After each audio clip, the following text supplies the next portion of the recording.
Glover is a hidden gem of a game where you control a glove who is tasked with escorting a ball to the end of many levels. Along the way, there are collectibles called garibs. Most of them can be collected simply without even requiring the ball, but some, at least for their intended solutions, require specific forms, so I'll be trying to collect as many as I can in this video. But why would that be an issue? Because in this playthrough of Glover, I'll be attempting to beat the game with the ball only in its truest form, the crystal. The reason this will be difficult is because each form of the ball has different properties that you're supposed to use them for. The rubber ball is bouncy, which makes getting around much easier. When holding it, pressing B will bounce both the ball and Glover, which is the main method of movement in a casual playthrough. It's also used as a way to gain height. By jumping on it repeatedly, Glover can reach locations with necessary buttons or garibs. Although you can leave the ball behind the platform, it is required to beat the level, but this can be in any form.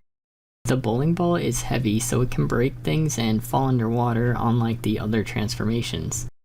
The ball bearing is easy to move around with, being fast and non-bouncy. It's also magnetic, which is important for some parts of the game. And lastly, the crystal gets bonus points when collecting garibs with it.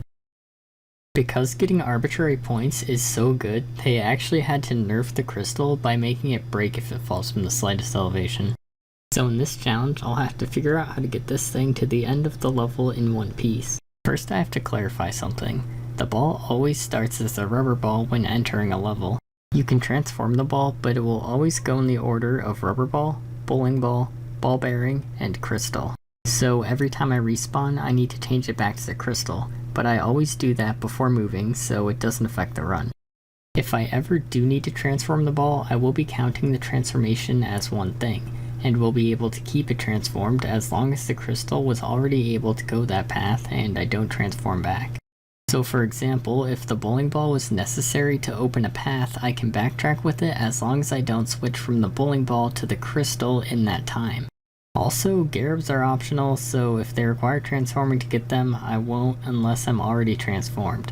Also, I had an infinite life cheat on that the game actually tells you, so this would be a lot less tedious because the ball breaks a lot. The tutorial is a great place to showcase the main strategies I use to get around. Steps are a common obstacle in this challenge because throwing the ball in an arc will break the crystal. This is where the first important tech comes into play. I'm going to slow down the bounce animation. This is just me pressing the B button while on the ground.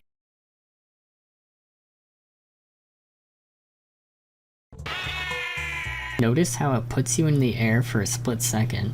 This locks Glover's horizontal movement, but by pressing and holding B mid-air, Glover ascends all known laws of physics and just stays there, waiting to throw the crystal, which will still destroy it. But if we cancel this state by pressing the right trigger, we fall gently enough to land on the step.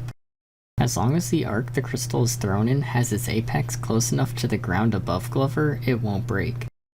And for situations where I need to get the ball to another platform ahead of me, I can just smack it forward. This particular one is easy because it's far away. The next obstacle is a bit trickier.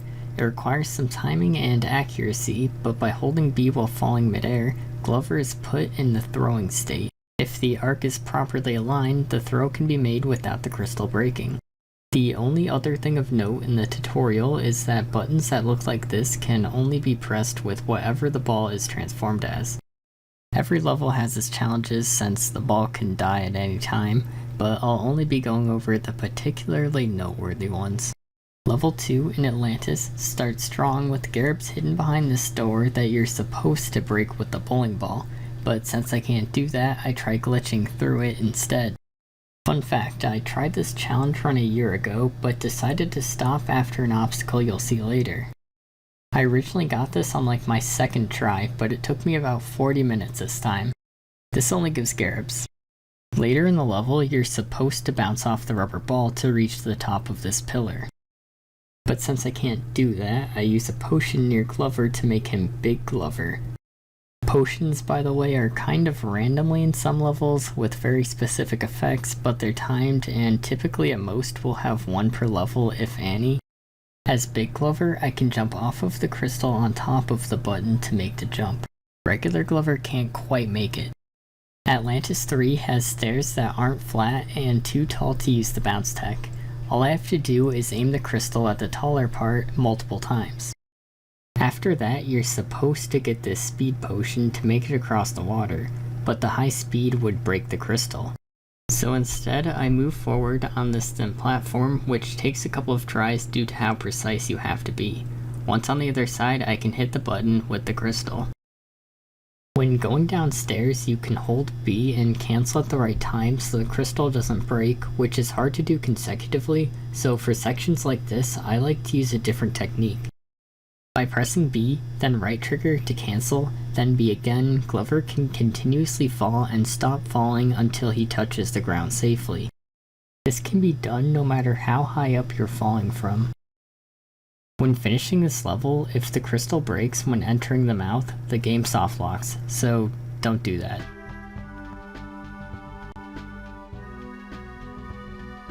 Boss fights typically require you to throw the ball at them, which will break the crystal of course, but you don't need to beat them in one life, so it's no issue. The bonus stage unlocked for collecting all Garibs in Atlantis doesn't even use the ball, so it's completely beatable. Carnival 1 is where I originally stopped this challenge run. There's a section where the ball bearing is required because of its magnetic properties. When it falls down this machine, it not only awards Garibs, but a mandatory button that allows the level to end. I tried for hours and was able to get the crystal inside, but no matter what I did, the crystal would break instead of spawning the button. I did this for so long that I discovered the glitch where you can ride the floating ball. So that's going to be required transformation number 1. Carnival 2 has this roller coaster where the ball has to be put in the seat. The problem is that every technique I've used so far would just end up breaking it. The solution is pretty simple, just run at it really fast and hold B. This will keep moving Glover forward while he moves into the throw animation. This small distance is all I need to fall into the cart slowly enough as to not break the crystal. Getting out isn't easy either. The ground is too low, so it'll break. Fortunately, the cart is uneven, so throwing it from the front will solve this one. There's a section where the bowling ball is supposed to break the teeth blocking the path, but with carefully timed hits and jumps, Glover and the crystal can make it through. Immediately after, there's a section where Glover is supposed to transform the ball into the bowling ball so it syncs with him and goes through the portal. It's designed so you can't throw it up to the required platform either. The solution for this one is pretty cool. Run back as far as you can and leave the crystal there. There's a potion that will make the ball come to you because of a helicopter power-up later in the stage. After collecting the power-up, get through the teeth as fast as you can and fall into the portal. The crystal can still break if you're not careful, but it can come to you unharmed. Carnival 3 has these boats that move back and forth. Simply slapping the crystal ball isn't enough. It has to be slapped in a way to land on the boat when it's high enough in the air to get there safely. Then you have to do the same thing with 2 moving boats, which is kind of disorienting. Later on, there are these steep slopes unlike any other seen so far. They have precise areas the crystal can be thrown. One of them is too low to throw the crystal, but too high to slap it. So I have to throw it to the further one. The problem is that it slides off quickly, so I have to grab it fast. Under my rules, the bonus level of Carnival can't be beaten since it uses the rubber ball transformation. Pirate 1 has 2 buttons underwater that need to be pressed by the ball. That means I have to transform the crystal into the bowling ball.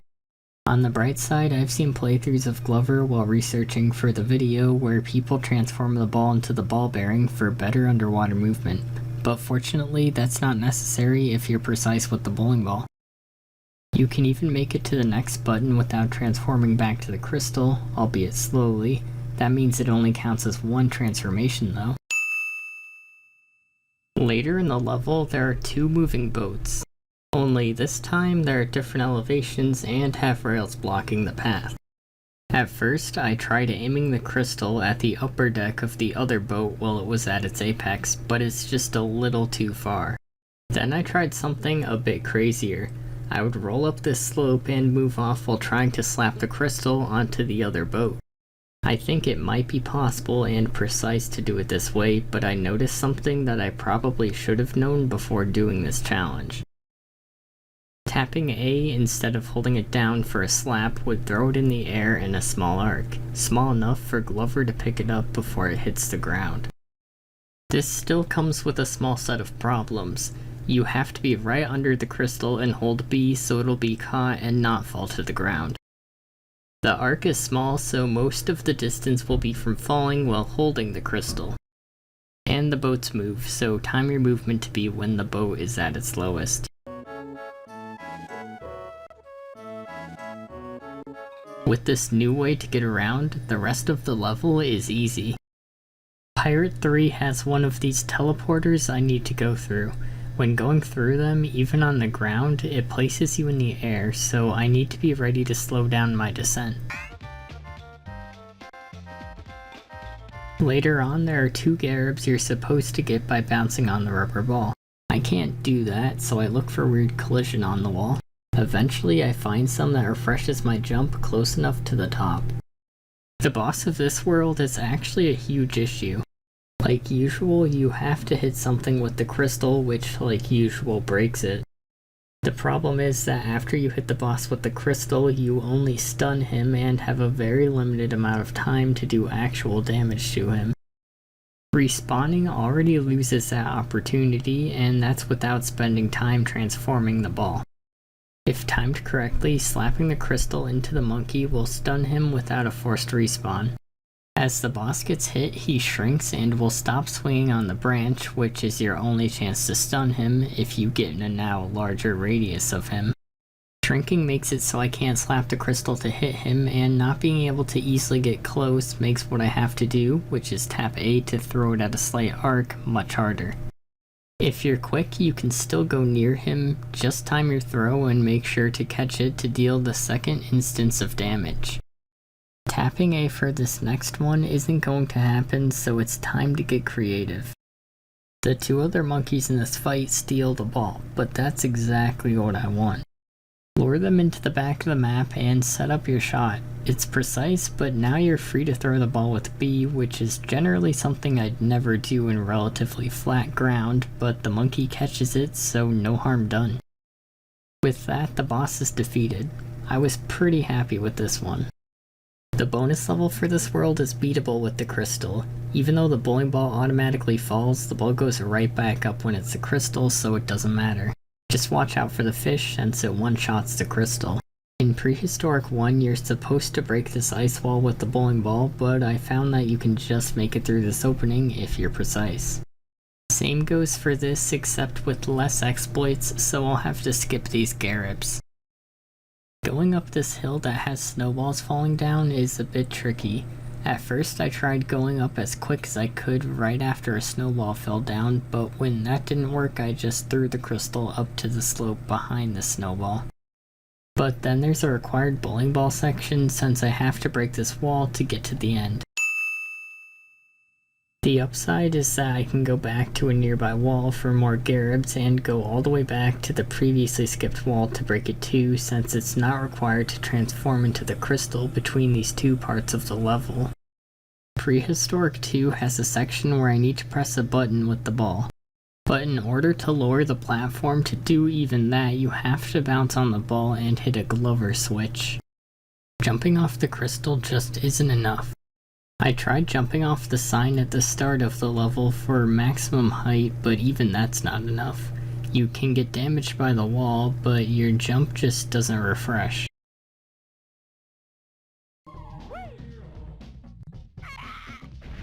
I tried rolling off a cliff and continuously floating down, but the ball button is too far to even slap into. I tried going around the side of the map to skip the platform that rises after hitting the button, but the end of it is too narrow to traverse. In the end, I unfortunately had to use the rubber ball so I could lower the platform. The button reveals these platforms that quickly sink back into the lava, which kills Glover. Because of this, we have to approach this differently. While the platform is lowered, I roll out where it's going to be and float there until it appears and quickly slap the ball to safety. The boss of this world unfortunately can't be damaged with the crystal. It usually breaks when going through this transparent wall, which would already make it look impossible, but you can actually lure the boss behind it. The game automatically forces Glover to let go of the crystal once it slides down the hill, but if you're precise, you can make sure Glover falls down the slope before the crystal. You can pick it up again once the boss is behind the wall, throw it at him, only for it to do nothing. I even got the crystal behind the wall once, but it broke, so I tested what would happen by bringing the rubber ball down and transforming into the crystal, and still nothing. You can hit the boss all you want, but it won't take damage. The crystal can't get snow on it, and it looks like that's what damages the boss, so unfortunately transforming into the rubber ball is required. I can't do this bonus level since it uses the rubber ball. Fortress 1 normally requires the rubber ball to bounce up to a Garib. Weird Collision once again saves the day. Then a power-up transforms the crystal into a beach ball. I decide to ban this since it explicitly transforms the ball, unlike the other potions transforming Glover or the other star making whatever the ball is just come to you. Without it, collecting these Garibs is a bit trickier, but not by much since you can just jump from the highest platform into them. The only interesting thing in Fortress 2 is finding collision on this wall that lets me jump up to the Garibs. Fortress 3 has a beach ball section where you're supposed to bounce high with it and go around the gate. Bouncing and cancelling the fall with the crystal just barely can't make it to the other side. What I did was throw the crystal with B to the other side of the gate with a safe arc and fall down to a previous part of the level. The gate falls even if the crystal touches the target, so I don't even have to jump around the gate with Glover. There's a tricky moving platform in this level that I can't slap the ball onto. So instead I throw the ball with B to land right when the platform is at its leftmost apex. Right after that is the hardest short throw section. You have to do it twice consecutively with spikes in the way, which is already pretty difficult. Couple that with the teleporter that puts you in the air when you exit, and it's a super annoying section. It is doable though, just far enough away from a checkpoint.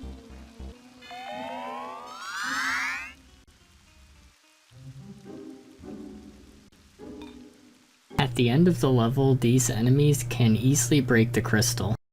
I take the direct approach and just bounce past them as quick as I can.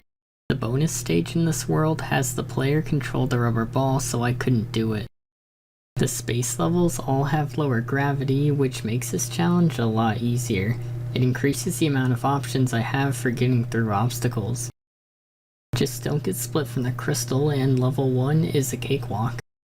Space 2 is actually hard. There's a gate that will be open for a short period of time after hitting a button. This is already a difficult stage, but a property exclusive to the crystal makes this so much harder. When going down a slope, Glover will let go of the crystal. Even if it's not destroyed by this, you'll lose enough time that the gate will close. Seriously, I don't know why this only happens with the crystal, the other balls don't do this. To alleviate this problem, turn the other direction when going down a slope and then immediately turn back so you don't lose too much time. After a couple of semi-difficult jumps, that's the level. The only difficult part about the final level before the boss is the wall you're supposed to break with the bowling ball. You can bounce cancel around it though, which is pretty fun in low gravity. The first phase of this boss is basically the same as a casual playthrough, though for this one I recommend going in through the back. Yes!